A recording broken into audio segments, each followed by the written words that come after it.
কত আনন্দ। ডানে আমার গার্ড, বামে গার্ড, সামনে পেছনে সিকিউরিটি গার্ড।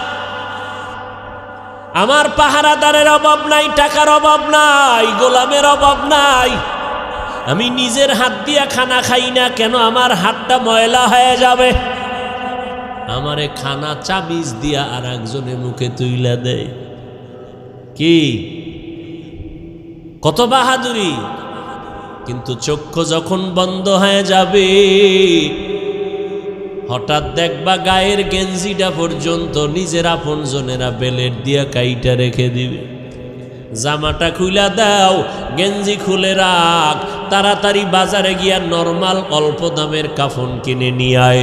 কবর খনন কর, বাঁশ বাগানে বাঁশ খনন, বাঁশ কাঠ, কলা পাতা রেডি কর, গরম পানি রেডি কর। লাশটা ঘর থেকে তাড়াতাড়ি নামা, কয় বাইরে বৃষ্টি, কয় বৃষ্টি হোক, পলিথিন কাগজ দিয়ে পেঁচাইয়া বাইরে রাখ। এখন আর মরা লাশ ঘরে রাখা যাবে না। কে কয় বাইরের মানুষ? নিজের আপন জনে রাখা। নামা ঘর থেকে, লাশ নামাও। কয় বৃষ্টি বাইরে, কয় বৃষ্টি টিষ্টি বুঝি না, ওগলা পাতা আর পলিথিন দিয়ে পেঁচাইয়া রাখো। ইমাম সাহেবরে খবর দাও জানাজার জন্য। বৃষ্টি এখন কি করি? 2 দিন বৃষ্টি চলে, একটু রাইখা দেই ঘরের মধ্যে, পাহারা দাও। কয় না, যেভাবেই হোক পলিথিন উপরে দিয়া কবর খনন কর, ভেতরে কোনো রকম রাখতে পারলেই হয়। দোয়া দায়ী লাগবে না, চাপা মাটি দিয়া চইলা আয়। এখন আর এই মরা লাশের পাহারা দিতে পারবো না। শুধু তাই না, করোনায় দেখাইয়া গেল। কয়েক মাস আগে তোমরা তো ফেসবুক শরীফের ভেতরে দেখেছো, এই যে ঢাকা বাড্ডা থানার ভেতরে আজদাহা 2টা সন্তান, মহিষের মতো 2 সন্তান। বাবায় লেখাপড়া শিখাইয়া গেল, বাবায় টাকার অডেল সম্পদ রেখে মরে গেল। সন্তানেরা বাবার সম্পদ নিয়ে 24টা ঘন্টা ঝগড়া করলো।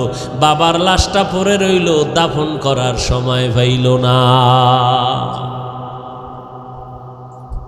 2 সন্তান, বাবার টাকা পয়সা নিয়ে ঝগড়া, বাবার লাশ দাফনের ফিকির নাই। এমন কুলাঙ্গার সন্তান জন্ম দিয়া কি লাভ হবে? আর এমন কুলাঙ্গারের বাবা দাবি করে কি লাভ? যেই সন্তানের মানুষ বরদোয়া করে, এই সন্তানের বাপ হইয়া লাভ কি হবে? এমন সন্তান জন্ম দিয়া কি লাভ হবে? একটা সন্তান যদি এমন হইতো, যেই সন্তানের আদর্শ দেখে আরো 10টা সন্তান ভালো হয়ে গেছে, যেই সন্তানের আখলাক দেখে স্কুলের বহু সন্তান আখলাকলা হয়ে গেল। স্কুলে ঠিকই পড়ে, কলেজে পড়ে, কিন্তু নামাজ ছাড়ে না, কারো সাথে খারাপ ব্যবহার করে না। এমন ছাত্র কলেজ স্কুলে আছে না নাই?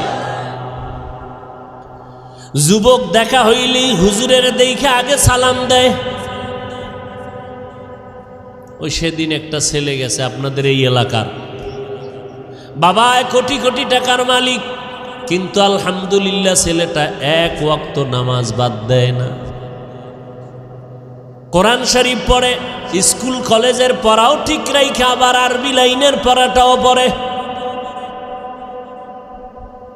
এই সন্তান ও আজীবন স্কুল কলেজে পড়লেও তো সেলিউট দিব, ধন্যবাদ দিব, কলিজা খুইলা দোয়া আসবে, বরদোয়া আসবে না।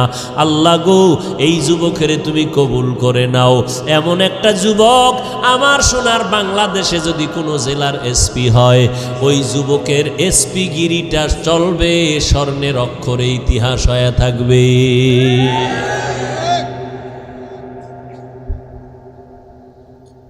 আল্লাহ পাক বলেন, আমি মুমিনদের চাই বিনা হিসাবে জান্নাত দিতে, কারণ একটা সেকেন্ড হাসরের মাঠে দাঁড়ানোর ক্ষমতা কারো হবে না।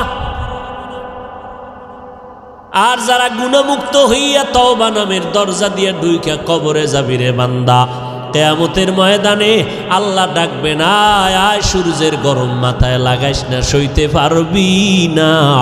আমি আল্লাহর ডাইন পার্শ্বে নূরের তৈরি আরশে আজিম, ওই আরশে আজিমের ছায়ায় গিয়া তোরা আশ্রয় নে। একটু পরে মোহাম্মদ যাবে জান্নাতের তালা খুলতে। গুনামুক্ত যদি পিছনে গুনাহ করে ফেলছি, শয়তানের ধোকায়, নফসের ধোকায়। এরে যুবক, মানুষের অন্তরে অনেক শখ থাকে, শখ কি কয় আমি পার্কে যাবো, আল্লাহ কয় গেছো তো এবার ফিরে যা। মনের ভেতরে তোর শখ ছিল তুই আড্ডা দিবি নারীদের নিয়ে, দিছো এবার তওবা কর। মনের ভেতরে তোর শখ ছিল বিড়ি টানবি গাঞ্জা খাবি, খাইছো এবার তওবা কর। না হয় মহামারী তোরে এমন ভাবে আটকায় দিবে, মাকে মা বলে ডাক দেওয়ার টাইমও ভাবি না। রাতের বেলা মোবাইল চালাইয়া ঘুমাবি, সকাল বেলা মা আইসা দেখবে সন্তান জমিনে আর জিন্দা নাই। ও আল্লাহর বান্দারা, আমরা যারা টুপি পরলাম, দাড়ি রাখলাম, নামাজ পড়ি, পর্দা করি, হালাল খাই, কোরআন পড়ি, বলেন এই জমিনের মধ্যে কত বিধর্মীরা ইসলামের দুশ্মনী করে। কোরআন বন্ধ হয়ে যাক, মসজিদে তালা দেয়া হোক, মাদ্রাসা বন্ধ হয়ে যাক, ওয়াজ মাহফিল বন্ধ করে দাও, এমন চক্রান্ত নিয়ে বিধর্মীরা কাজে লিপ্ত হয়ে আছে। কেমনে মাহফিল বন্ধ করা যায়, মুসলমানের আওয়াজ বন্ধ করা যায়, মাদ্রাসা বন্ধ করা যায়, হাফেজ কোরআন বন্ধ করা যায়, মাহফিল বন্ধ করা যায়।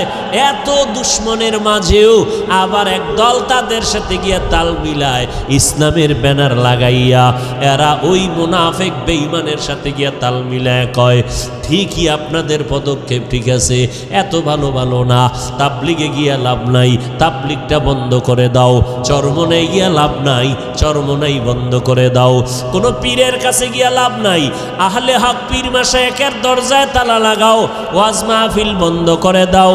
এই রকম একদল মুনাফিক বেঈমানের সাথে তাল মিলাইয়া তাবলিগে যাইও না, চরমনাই যাইও না, দেওবন্দি কওমি মাদ্রাসায় যাইও না, ওই ওয়াজ মাহফিলে এদের সামনে বসবা না, আবু হানিফার মাযহাব অনুযায়ী চলিও না। এই রকম বলনেওয়ালা অন্তর খারাপ মানুষ আছে না নাই? আমি বলি ভাইজান আপনি কেন এগুলো বলতেছেন? ঠিক আছে আমি মূর্খ, মূর্খ হিসাবে একটা প্রশ্ন আপনাকে করি ভাইজান, আপনার কথা আমি 1 মিনিট মেনে নিলাম, চরমনাই যাব না, উজানি যাব না, বাহাদুরপুর যাব না, নানুপুর যাব না, আহলে হক কোনো পীরের কাছে যাব না, দেওবন্দে যাব না, কওমি মাদ্রাসায় যাব না, তাবলিগে যাব না। খবরদার, আপনার কথা 1 মিনিটের জন্য মেনে নিলাম। এইবার আমার মূর্খ হিসাবে আপনার কাছে দাবি, বলেন এই এই এই এই ঠিকানায় যাব না, তাহলে আমার তো আল্লাহ দরকার, আমার তো নবী দরকার, আমার তো মোনাজাতে কান্না দরকার, আমি গুনাহ থেকে মুক্ত হওয়া দরকার, আমি তো আমার হাতটাকে পবিত্র বানানো দরকার, আমি তো সুন্নাতওয়ালা পোশাক পরা দরকার। বলো এই এই ঠিকানায় যাব না, নতুন একটা ঠিকানা দাও যেখানে গেলে বয়ানে কান্না আসবে, দিলটা নরম হবে, আখেরাতের কথা স্মরণ হবে, দাড়ি বিহীনওয়ালা দাড়িওয়ালা হয়ে যাব, সুদখোরওয়ালা সুদ ছেড়ে দিব, বেপর্দাওয়ালা পর্দা করব, আল্লাহর নবীর সুন্নতের মালাটা গলায় লাগাবো। এমন একটা ঠিকানা আমাদের বলে দাও। এরা এদিকেও যাইতে দেয় না, ঠিকানাও নতুন দেয় না। তাহলে আমরা বুঝতেছি এরা আসলে আমাদের কল্যাণ চায় না, এরা বিধর্মীদের পা চাটা দালালি করে। এই যুবকেরা, সহজ কথা না বুঝলে আর কেমনে বুঝাবো? তাবলিগে যাব না, চরমনাই যাব না, আবু হানিফারে মানব না, কওমি মাদ্রাসায় যাব না, দেওবন্দির কাছে যাব না, সব ছেড়ে দিব। তবে কোথায় যাব? ঠিকানা দাও আলাদা, যেখানে গেলে দাড়ি উঠবে, টুপি উঠবে, দাড়ি উঠবে, পাগড়ি উঠবে, কান্না আসবে, আমল হবে, মা বাবার খেদমত করতে পারবো, আকীদা ঠিক হবে, এরকম একটা ঠিকানা দাও। ঠিকানাও দেয় না, ঠিকানাও। আর এরকম ঠিকানা আমরা তো দেখিও না, যে চরমনাই, তাবলিগ, দেওবন্দি, কওমি, উজানি, বাহাদুরপুর, নানুপুর, হক্কানি পীর মাশায়েখ ছাড়া ভণ্ডটণ্ড যেটি আছে এদের কাছে গেলে যে দাড়ি উঠবে, কান্না আসবে, এরকম একটা জায়গাও বাংলাদেশে আমি দেখি না। বরং তাবলিগে আসিল, একটু আমল টামল করছে, ঠিকানা হারাইয়া উল্টা পাল্টা দৌড়াইয়া কয় তাবলিগ করা শিরিক। দাড়ি ছোড়ো কেন? কয় মওদুদি সাহেবের ফতুয়ায় আসি, এখন মদিনার ফতুয়ায় নাই। কি আমল টামল সাইরে দিস, আগে একটু নফল টফল পড়তাম। না না না, নফল নাই। আরে নফল পড়ব মেয়া, আমগো হুজুরে কইছে বিতির নামাজও লাগে না। ব্যাস, অমুকে কাফের, অমুকে মুশরিক। আরে বাপরে বাপ, এটা কাফেরের কন্ট্রাক্টারই লইছে, আছে না নাই? কাফের কইতে জিব্বায় মোটেও বেরেক নাই। এগুলো কেন? আল্লাহর ভয় অন্তরে না থাকলে এগুলো হয়। আরে আমরা আমগো বিপরীত লাইনে যারা আমগো খালি গালি দেয় মোহাব্বতে বিসমিল্লা সারা, পাঁচকল্লি ছিঁড়ে ফেলে দাও, এটা মুসলমানের টুপি না। এইভাবে বলার পরেও আমরা কখনোই অশালীন কথা বলি নাই, বলছি। অথচ আমাদের বড় বড় ব্যক্তি যারা বুজুর্গ, এদের নাম নিয়ে নিয়ে আহা কি বলবো, আল্লাহ হেদায়াত দান করুন। সব ভেজাল থেকে মুক্ত হওয়ার একটাই মাত্র পথ। কি পথ? গেছে, ভুলে গেছে কি? তওবা করে আবার তওবা ভাঙ্গিলাম,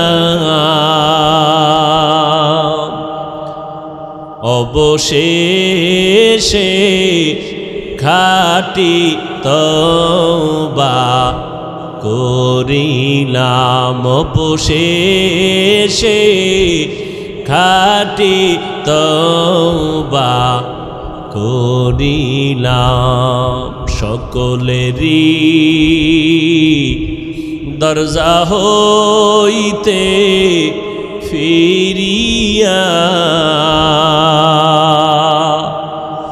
আপনারও দরজায় রইলাম পড়িয়া।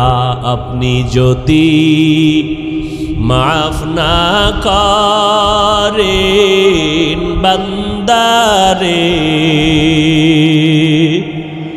বলে না আপনার বান্দা যাবে কার দ্বারে। আল্লাহ বলেন, বান্দা তওবা ভঙ্গ করেছ, আবার কর, আবার কর, আবার কর।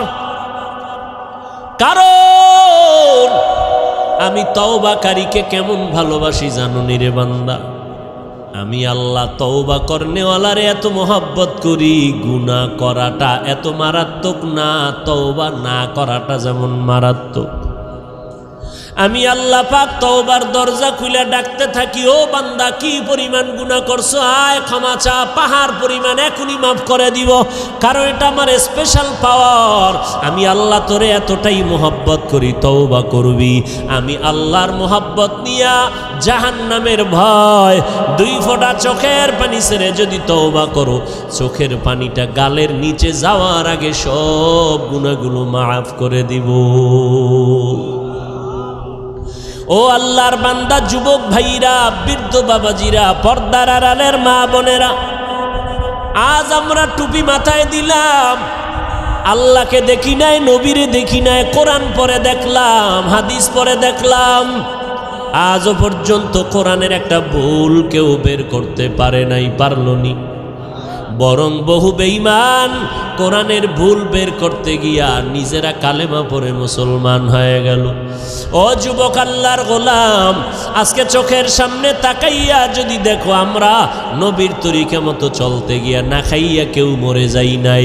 এত মহামারী করোনা গেল, কতজনার চাকরি নাই, কতজনার ব্যবসা নাই, কিন্তু কোনো কোরআনওয়ালা না খাইয়া মরে না। কাদেরে কুদরতু দারি বার কামাল, আন্তা রব্বি আন্তা হাসবি জুল জালাল, তুহি কাদের জলিলুল্লাহ জাহাদার, বহর হালে তুহি মেরা নেগাহদার। আল্লাহ পাক রব্বুল আলামিন বলেন, এই কোরআনে কোনো ভুল নাই, চ্যালেঞ্জ দিয়ে দিলাম। ও যুবক, আজকে তুমি মনে মনে ভাবতেছো টুপি মাথায় দিলে মাথা গরম, দাড়ি লম্বা করলে যৌবনের ভাব চলে যাবে। ও আল্লাহর গোলাম, এত চিন্তা তো আমগো মাথায় ছিল। টুপি মাথায় দিলে মনে হয় স্বাধীনতা থাকবে না, না খাইয়া মরব না। ও যুবক ভাই, আপনারা যারা নামাজ পড়েন না, দাড়ি রাখেন না, পর্দা করেন না, হালাল খান না, নবীর তরিকা মানেন না, আপনারাও 3 বেলা খান, আমরা কোরআনওয়ালারাও 3 বেলা খাই, নাকি না খাইয়া থাকি? আপনারাও ঘুমান, আমরাও ঘুমাই, আপনারাও ব্যবসা করেন, আমরাও ব্যবসা করি, আপনারাও চাকরি করেন, আমরাও চাকরি করি, আপনারাও দেশ বিদেশ সফর করেন, আমরাও। তাহলে আমরা টুপি আর দাড়ির কারণে ঠগলাম কই?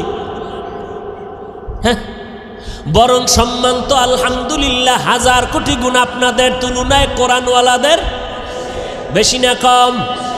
চেয়ারম্যান সাহেব দেখলেই সালামু আলাইকুম হুজুর দোয়া করবেন। নির্বাচনের আগে ইমাম খতিব সাহেবের কাছে গিয়া কয় হুজুর দোয়া করবেন, নির্বাচনে দাঁড়াইলাম। এমপি সাহেব দেখা হইলে দোয়া করবেন, সালামু আলাইকুম।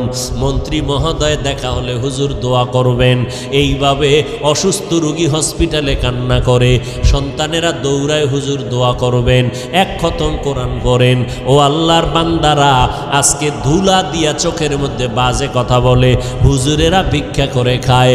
খোদার কসম, হুজুরেরা ভিক্ষা করে খায় না, বরং মানুষের অন্তরে আল্লাহ এই পরিমাণ মোহাব্বত বাড়ায় দিলেন, মানুষগুলো কলিজা দিয়া হুজুরদের মোহাব্বত করে। একটা গাছে ভালো ফল হয়, কয় বড় ফলটা হুজুরের দিয়া দিমু, ইমাম সাহেবরে দিয়া দিমু। ভালো খানার আয়োজন করে, বলে ইমাম সাহেবরে দাওয়াত দাও, হুজুরের টাকা দাও, হাদিয়া দাও। এই হুজুরের প্রতি মায়া মোহাব্বত অন্তরে বাড়াইলেন কে? হুজুরেরা কাউকে বলে না আমারে 5 টাকা দাও, 10 টাকা দাও, না খাইয়া মরে গেলাম, না, বরং আল্লাহর কাছে দোয়া করে। আর আল্লাহর বান্দারা টাকা নিয়ে মাদ্রাসায় গিয়ে কয় হুজুর 10টা এতিম ছেলেরে 1 বেলা খানা খাওয়াইতে চাই, কি লাগবে? এই লাগবে বলে দিয়া দিলাম। আমার আম্মা জান অসুস্থ, একটু দোয়া করবেন। সম্মান তো দুনিয়ার লাইনেও কম নাই। এত দুশ্মনের মাঝে কোরআনওয়ালা টুপিওয়ালারা যদি এত সম্মান পায়, আখেরাতের ময়দানে একক ক্ষমতা থাকবে আমার আল্লাহর। ও বান্দা বলো, সেই দিন কোরআনওয়ালার সম্মান কেমন হবে? এগুলো বুঝানোর কোনো ভাষা নাই। এরে নবীর উম্মত, এ কোরআনওয়ালার দাম কত? জীবনে মাদ্রাসায় পড়ে নাই, তাবলীগের সময় লাগাইছে। এসপি সাহেব এখন তার মর্যাদা বেড়ে গেল, মন্ত্রী মহোদয় নামাজ পড়ে, দাড়ি রাখলো, কি ব্যাপার? কয় কোরআনওয়ালাদের সোহবত লাগাইছি, মন্ত্রী মহোদয়ের দাম বেড়ে গেল, মানুষ সম্মান করে, সবাই শ্রদ্ধা ভক্তি করে, মরিয়া গেল সবাই তার জন্য দোয়া করে। এরে নবীর উম্মতের দল, স্কুলের মধ্যে যেই ছাত্রগুলো নামাজ পড়ে, 2-1টা অন্তর খারাপ বলা ব্যতীত সবাই দোয়া করে। যেই সমস্ত ছেলেমেয়েরা আড্ডা দেয়, কি দেয়? আড্ডা দেয়, গান বাজনা করে। যেই ছেলেটা ক্লাসের মধ্যে একটু পর্দা, একটু নামাজ, এদিকে মাইল বেশি, এ মেয়েরাও কয় খবরদার এই ভাইরে ডিস্টার্ব করিস না, ও তো আমগো আড্ডা আইতে চায় না, ওর কায়দায় থাকতে দে। কথা ঠিক নেই? আল্লাহ পাক দেখায় দিলেন, রে গোলাম একটু নজর করে দেখো, তোমরা টুপিদারি রাখবা না কেন? বলো কেন? কি সমস্যাটা কোথায়? ব্যবসা চলে যাবে। কই টুপিদারিওয়ালারাও তো কোটি টাকার মালিক, ব্যবসা করে। তুমি কেন বলবা টুপিদারি রাখলে নবীর তরিকায় চললে পারি না? স্বাধীনতা কই? নবীর তরিকাওয়ালাদের তো স্বাধীনতা নষ্ট নাই, যেখানে সেখানে বেড়াইতে যায়, সফর করতেছে, কোনো দিক থেকে তো পেছনে নাই। তুমি কেন নবীর তরিকা মতো চুলটা রাখবা না, দাড়িটা রাখবা না, পর্দা করবা না? এবার আসো আর একটা লাইনে তাকাও। তোমার আমার মতো যুবক র্যাব, আর্মি, পুলিশ, বিডিআরের চাকরি করে, দাড়িওয়ালা নামাজি আছে না নাই? বিবেকটাকে জিজ্ঞাসা করো, বাবা তুমি কেন পারবা না? তোমার আমার মতো যুবক রাস্তায় গাড়ি চালায়, দাড়িওয়ালা নামাজি ড্রাইভারের অভাব নাই। আজান হয়ে গেল, গাড়িটা ব্রেক কইরা মসজিদে দাঁড়ায় গেল। মুক্তাদ সব ড্রাইভার, হেল্পার, কন্ট্রাক্টর, যাত্রীরা পর্যন্ত নামাজ আদায় করে মসজিদে। হাইওয়ে রোডে ঘুরলে দেখবা, যাইবার সময় দেখবা নামাজের টাইমে গাড়ি রাস্তায় দাঁড়ানো, লাইন দিয়া দাঁড়ায় গেছে সব যাত্রীরা নামাজে, ড্রাইভার নামাজে চলে গেল। এরে নবীর উম্মতের দল, তোমার আমার মতো যুবক দেখো, ময়দানে কৃষিকাজ করে, দোকানে কর্মচারী, নামাজ দাড়িওয়ালার অভাব নাই, এক বেলার নামাজও বাদ দেয় না। রিক্সা চালায় বান্দা, কোমরে গামছা বান্দিয়া এত কষ্ট করে, এক বেলার নামাজও বাদ দেয় না। না খাইয়া থাকবে, তারপরও কোনোদিন হারাম খাবে না, সুদ খাবে না, লোন উঠাবে না। ও আল্লাহর বান্দা, তারা যদি পারে তোমরা কেন পারবা না? বাহাদুরি বাহাদুরি ভাব, মনে মনে ভাবতেছো হুজুরেরা তো আসলে ফকির, এরা তো গরিব। আসলে না, আমরা গরিব না, কারো কাছে ভিক্ষা করে আমরা চলি না। তুমি যদি একটু জ্ঞান খাটাইয়া তদন্ত করো, তোমার বাবার যে এত টাকা পায় কই, তুমি যদি তদন্ত করে দেখবা, হয়তো তোমার বাবায় জাকাতটা ঠিক মতো দেয় না, তোমার বাবায় হালাল হারাম মিশ্রিত কইরা ব্যবসা করে, তোমার বাবায় জুলুম কইরা কইরা টাকা পয়সা নেয়, অথবা সরকারের টাকা চুরি কইরা এরপরে নিজের পুঁজি বাড়ায়। ও বাবা, দেখবা তোমার বাবার থেকে ডাকাত আর কেউ নাই। হুজুরেরা চোর না, ডাকাত না, বরং তুমি খোঁজ নিয়ে দেখো হালালভাবে ব্যবসা কয়জনে করে, হালালভাবে চাকরি করিয়া কে কয়তলা বিল্ডিং করেছে, একটু নজর করে দেখো। কোনো হুজুরকে তোমরা ছোট মনে করিও না। আসলে এগুলো ছোট মনে কইরা কি বুঝায়, তোরা হুজুর হবি না, এটা বুঝানোর জন্য একটা চাপা দিল। হুজুরদের উপরে দোষ চাপাইয়া চায় আমার যুবক সমাজ যেন হুজুর না হয়। কি হবে? ডাকাত, সন্ত্রাস হবে, সন্ত্রাস, কলম চোর, সরকারের টাকা চোর, আর লেখাপড়ার জীবনে হবে বিদ্যা চোর। কি চোর হবে? যেই বিদ্যা পড়িয়া শিক্ষিত, বড় দামি চেয়ারে বসে, সেই শিক্ষার পাতা চিরা চিরা জুতার ভিতরে ঢুকায় নকল। আছে না নাই? বিদ্যার সাথে এখনই যদি বেয়াদবি হয়, এই সন্তানের দ্বারা আদর্শ সমাজ গঠন হবে না।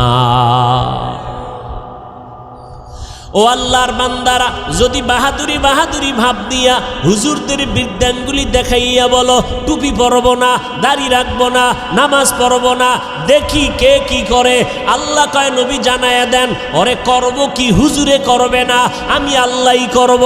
যদি সীমা বেশি লঙ্ঘন করে আমি দুনিয়াতেই ধরবো, ওর কিডনি নষ্ট করে ফেলবো, ওর হাত পাও নষ্ট করে ফেলবো, আমি আল্লাহরে অসুস্থ বানাইয়া বিছানায় ফালায় রাখবো, এমন রোগ দিব যেই রোগের চিকিৎসা কোনো কেউ ডাক্তার করতে পারবে না, আমি আল্লাহ।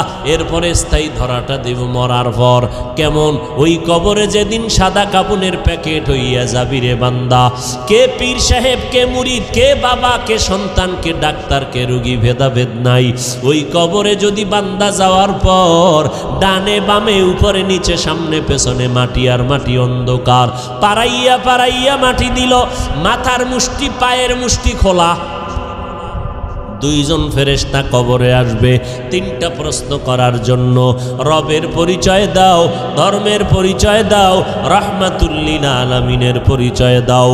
ওরে দুনিয়াতে যারা বিদ্যাঙ্গুলি দেখাইছো আর বাহাদুরি করে বলছো আমরা টুপি পরব না, নামাজ পড়ব না, ওলামায়ে কেরামের কথা মানব না, বরং বিরোধিতা করব, নবীর তরিকায় চলব না, আল্লাহর হুকুম মতে কোরআন পড়ব না, নবীর আদর্শের সুন্নতের জবাই করব, এরা এই অবস্থায় যদি কবরে যাও ওই তিনটা প্রশ্নের জবাব দিতে কেউ পারবে না। নবী বলেন তাৎক্ষণিকভাবে আমার আল্লাহ রাগান্বিত হইয়া ফেরেশতাকে বলবে, ও কবরের ফেরেশতা, এই নাফরমানের আর সুযোগ দিও না, এখনই কবরে জাহান্নামের বিছানাটা বিছাইয়া দাও, জাহান্নামের সাথে একটা রাস্তা বানাইয়া দাও, কবরে জাহান্নামের আগুন গুণ, একটা না দুইটা না 70 থেকে 99টা সাপ কবর এসে ভরে যাবে। আমার আল্লাহ রাগান্বিত হইয়া কুদরতের আওয়াজ দিয়া বলবেন, ও কবরের মাটি, এই গুনাহগার নাফরমানের দুই পার্শ্ব থেকে জোরে জোরে চাপ দাও। এত জোরে কবরের মাটি দুই পার্শ্ব থেকে চাপ দিবে। নবী বলেন, এক পার্শ্বের পাজরের হাড় আর এক পার্শ্বে পাজরের ভেতরে ঢুকে যাবে। ও আল্লাহর বান্দা, এইরকম আযাব একদিন আর দুদিন না, কিয়ামতের সিংহায় ফুৎকার দেওয়া পর্যন্ত কবরে হতে থাকবে। ওই কবরের আযাব এত ভয়ঙ্কর, এত মারাত্মক। জান্নাতি সাহাবী 10 জনের মধ্যে একজন হযরত ওসমান রাদিয়াল্লাহু তাআলা আনহু কবরের কিনারা দিয়া গেলেই হাউ মাউ করে চিল্লাইয়া কান্না করতেন। জান্নাতি সাহাবী ওসমান কবরের কিনারা দিয়া গেলে কান্দেন কেন? ওসমান বলে, মরণের পর কবর হলো প্রথম ঘাঁটি। যদি আমি ধরা খাইয়া যাই, আমার উপায় নাই। ওই ভয়ে আমি চোখের পানি ধরে রাখতে পারি না, কবরের আযাবের ভয়ে। আল্লাহর নবী বলেন, কবরের আযাব এতটা ভয়ঙ্কর, সমস্ত মাখলুকতেরা দেখতে পায়, শুনতে পায়, আর মানুষ আর জিনেরা শুনবে না, দেখবে না। এই জন্য দেখা যায় কত গুনাহগারের কবরের পাশে গরুর গোয়াল ঘর, লাশটা দাফন করে সবাই চলে গেল। সকালবেলা ওইটা দেখে গরু একটাও গোয়াল ঘরে নাই। একটা গরু পেঁচাইয়া জায়গায় মরে গেল, আবার কিছু গরু রশি সিরিয়া পালাইয়া গেল। আবার অনেক সময় দেখবেন কবরস্থানের দিকে তাকাইয়া কুকুর ঘেউ ঘেউ করে চিল্লায়, কারণ ওরা কবরের আযাব দেখতে পায়, শুনতে পায়। কবরের আযাব সহ্য করতে পারে না রে বাবা। আল্লাহর কাছে তওবা করো। যার কপালে হেদায়াত আছে, আল্লাহ তার এই ময়দান থেকে হেদায়াত দিয়ে দিবেন, চোখে পানি আসবে। আর যার কপাল বড় খারাপ, গুনার কারণে দিলটা এত পরিমাণ পাথরের মতো শক্ত, দিল নরম হয় না, চোখেও পানি আসে না রে বাবা। মা বাবার বেয়াদবি, ওলামায়ে কেরামের বরদোয়া লেগেছে কপালে, এখনো সময় আছে রে বাবা, মাওলার কাছে তওবা করে নাও। মরণ তো একবার হবে। হায়াতের মালিক আল্লাহ, ইজ্জতের মালিক আল্লাহ, রিজিকের মালিক আমার আল্লাহ। অতএব আমি ডাক্তারি পড়ি, ইঞ্জিনিয়ারিং পড়ি, চাকরি করি, ব্যবসা করি, আমার আল্লাহকে আমি ভুলবো না, নবীর তরিকার বাহিরে চলবো না, গুনাহ নিয়ে কবরে যাব না, পেছনের গুনাহ থেকে তওবা করে ফেলবো। জীবনে যতদিন বেঁচে থাকবো, মরিয়া গেল আর গুনার কাছেও যাব না। মোবাইল নিয়ে গুনার প্র্যাকটিস করব না। তওবা করার সবার ভাগ্য হবে না। আল্লাহ যার অন্তর দিয়া কবুল করবে তওবার জন্য, তার কপাল খুলে যাবে। তবে তওবার জন্য আল্লাহর কাছে তৌফিক চাইতে হবে। ও আল্লাহর বান্দারা, আল্লাহর মোহাব্বত যাদের অন্তরে আছে, একবার অন্তর দিয়ে আমার আল্লাহকে মনে মনে ডেকে বলো, হে মালিক, আমার মতো গুনাহগার এই ময়দানে আর একজনও নাই। আমাকে মানুষ কত মাওলানা, হুজুর বলিয়া সম্বোধন করে সম্মানের চেয়ারে বসাইল। কত মানুষ আইসা দোয়া চায়, পানি পরা নেয়, হুজুর আমার মা অসুস্থ, একটু পানিতে দম করে দেন, আমার মা যেন সুস্থ হইয়া যায়। ওরে কত মানুষ সম্মান আর ভক্তি শ্রদ্ধা করিয়া দোয়া নিল, অথচ আমি আমার আমল নামার দিকে তাকাইয়া দেখলাম আমার মতো গুনাহগার এই ময়দানে আর কেউ নাই। গুনার কারণে আমার হাত না পাক, আমার চোখ না পাক, আমার জিহ্বা না পাক, আমার অন্তর না পাক। ও আল্লাহর বান্দা, তওবার নিয়ত করো, আল্লাহর কাছে বলো, হে আল্লাহ, এই ময়দান থেকে তওবা ওয়ালা নসিব করিয়া ফিরাইয়া দেন। আর জীবনে নামাজ ছাড়বো না, বেপরদায় চলবো না, মা বাবারে কষ্ট দিব না, ওলামায়ে কেরামের বিরুদ্ধে যাব না, দেশ ও জাতির বিরুদ্ধে কোনো ষড়যন্ত্র করব না।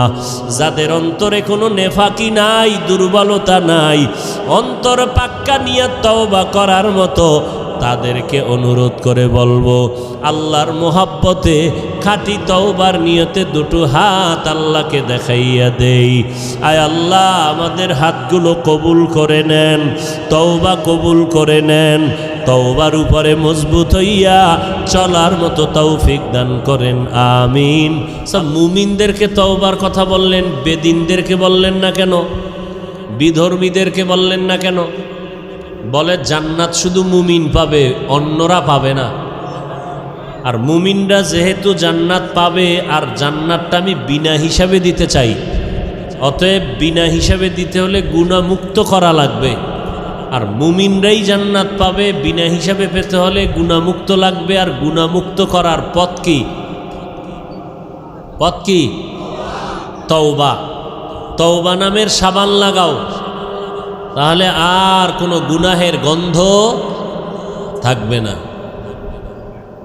গুনাহের থেকে তওবা করো। আর এই তওবার অবস্থা তৈরি করার জন্য উলামায়ে কেরামদের মজলিস। তওবা কি হঠাৎ করে কেউ করতে পারে? একজনে বিড়ি টানেই টানে, এ অজে আসার আগেও বিড়ি, মোনাজাতের পরেও বিড়ি। কথা ঠিক নেই? তাহলে এই লোকটাকে যদি বলি এক্ষুনি বিড়ি ছেড়ে দাও, পারবে? বলে তওবার পরিবেশ তৈরি করার জন্য উলামায়ে আহলে হকের সংস্রব লাগবে, মজলিসে বসতে হবে। বসলে তখন তাদের নেক নজর পড়বে, আল্লাহর রহমত আসবে, গুনাহ থেকে তওবা করার অন্তর তৈরি হয়ে যাবে। সোহবতে সালেহ তোরা সালেহ কুনাত, সোহবতে তালে তোরা তালে কুনাত। মাইকলা কই?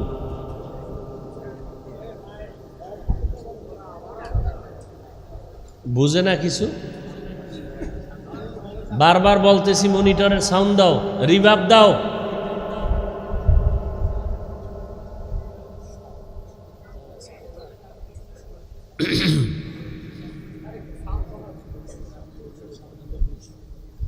আল্লাহ ওয়ালাদের সোহবতে গেলে নবীজি বলেন মুর্দা দিল জিন্দা হয়।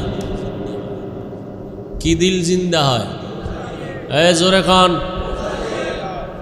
খারাপ লাগতেছে? ঘুমাইবেন? বাঙালির ঘুম আছে? গজবের মোবাইল কেড়ে নিয়েছে ঘুম কি? আর এখন যে গরম, এ যুবকেরে এসিতে দিলেও ঘুমাইব না। হে আরো আরামে বলবে আমার মোরা খাবারটা ঠিক মতো হবে। ঘুমায় না, ঘুমাইব ফজরের পর, তাহাজ্জুদ পইরা এরপর ঘুমাবে। আল্লাহ হেদায়াত দান করুন। তাহলে মোবাইল চালাইয়া কত রাত কাটাইলি রে যুবক? আল্লাহর কোরআনের বাগানে যদি একটা রাত কাটাও আর কবুলি যদি হইয়া যায়, জান্নাতে ঢুকতে আর কোনো টিকিট লাগবে না। এজন্য আল্লাহ ওয়ালাদের সোহবতে মজলিসে বসা খুব জরুরি। নবী বলেন লাভ কি? মুর্দা দিল কি হয়? কথা বলেন না কেন? قال النبي صلى الله عليه وآله وسلم عليك بمجالسة العلماء واسمع كلام الحكماء فإن الله لا يحيي القلب الميت بنور الحكمة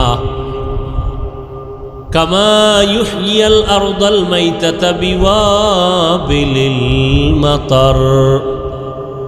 পয়গম্বর বলেন, অতীতের একজন লোকমানে হাকিম, বড় দামি মানুষ, জ্ঞানী মানুষ, তার সন্তানকে উপদেশ দিতেছিলেন, ও সন্তান, উলামায়ে আহলে হকের মজলিসে বসো, তাদের হিকমতপূর্ণ কথাগুলো শ্রবণ করো।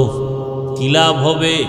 বলে তাদের হিকমতপূর্ণ কথাগুলো শুনলে আল্লাহ মুর্দা দিলওয়ালাগুলোকে জিন্দা দিলে পরিণত করে দিবেন।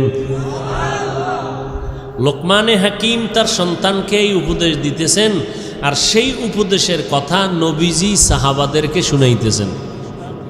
বলে কেমন জিন্দা হবে? কামা ইউহয়িল আরদাল মাইতাতা বিওয়াবিলিল মাতার। নবীজি বলেন, উম্মত, সূর্যের গরম তাপে জমিনটা যেমন শুকাইয়া ফাটল ধরে যায়, চাষাবাদের ক্ষমতা থাকে না, ফসল উৎপাদনের ক্ষমতা হারিয়ে ফেলে, হঠাৎ ওই শক্ত জমিনের মধ্যে রব্বুল আলামিন যখন আবার রহমতের বৃষ্টি দান করেন, ওই শক্ত জমিন এতটা দুর্বল আর নরম হয়, যেই জমিন ফসল উৎপাদনের ক্ষমতা হারিয়ে ফেলেছিল, আল্লাহর রহমতের বৃষ্টির কারণে ওই জমিন এখন ফসলের জন্য উর্বর হয়ে গেল।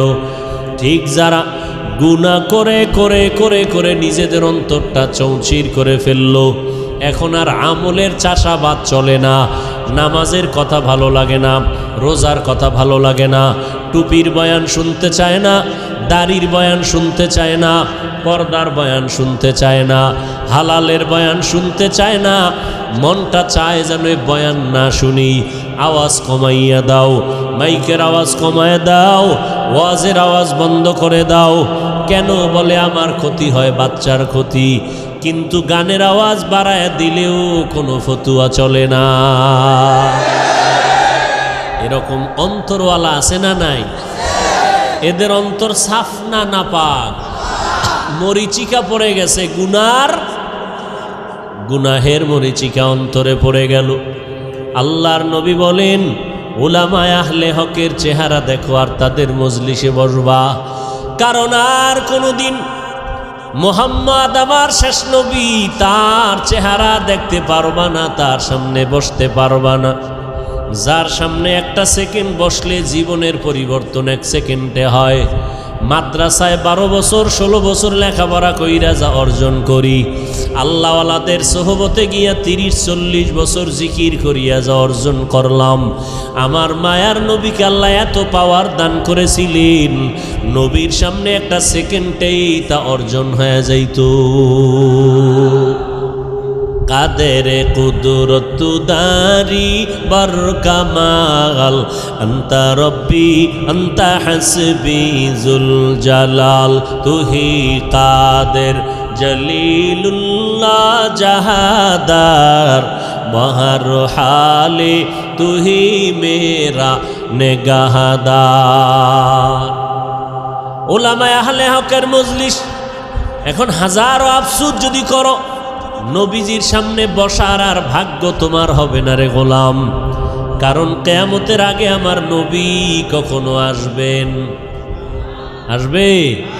قال النبي صلى الله عليه وآله وسلم سيكون في أمتي دجالون كذابون قريب من 30 كلهم يزعم أنه نبي وأنا خاتم النبيين لا نبي بعدي أو كما قال النبي عليه الصلاة والسلام।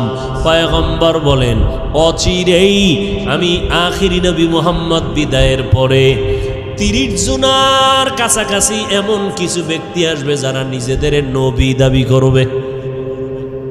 আসলে এরা দাজ্জাল, এরা কাজ্জাব, এরা মিথ্যাবাদী, এরা মিথ্যা সত্য সংমিশ্রণ করিয়া বলবে আমি নবী দাবি করলাম, আমি নবী। আল্লাহর নবী বলেন, ওয়া আনা খাতামুন নবিয়্যিন লা নাবিয়্যা বাদি, আমি হইলাম শেষ নবী, আমার পরে কোনো নবী আর নাই। শেষ নবী কে? মুহাম্মদ। এরপরে আর কোনো নবী আছে? এরপরে নবী ভবিষ্যৎবাণী করলেন 30 জনের মতো লোক হবে, এরা দাবি করবে নিজেদেরকে কি? এর মধ্যে এক কাদিয়ানি, গোলাম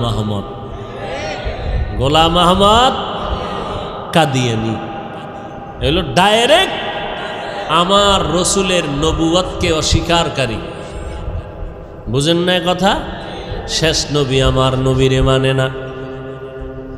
আবার একদলে আমি নবী বলে নাই, কিন্তু এমন কথা বলেছে মনে হয় জানো তিনি নতুন নতুন শরীয়তের আবিষ্কারক। নবী ভাব, নবী না কিন্তু কি নবী ভাব।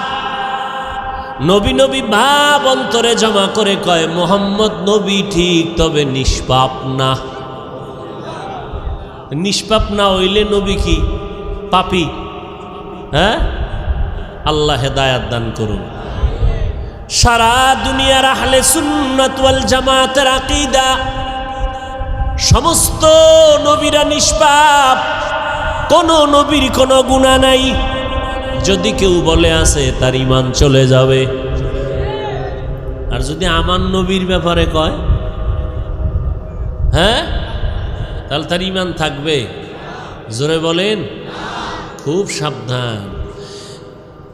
আরে আপনারা ভাবতেছেন এই কথা কে কইবে, এত বড় সাহস? আমাকে সোনার বাংলায় আমরা হুজুরেরা আছি, মাদ্রাসা আছে, তাবলিগ আছে, চরমনে আছে, দাওবন্দি, কওমি, এর মধ্যে কে বলবে?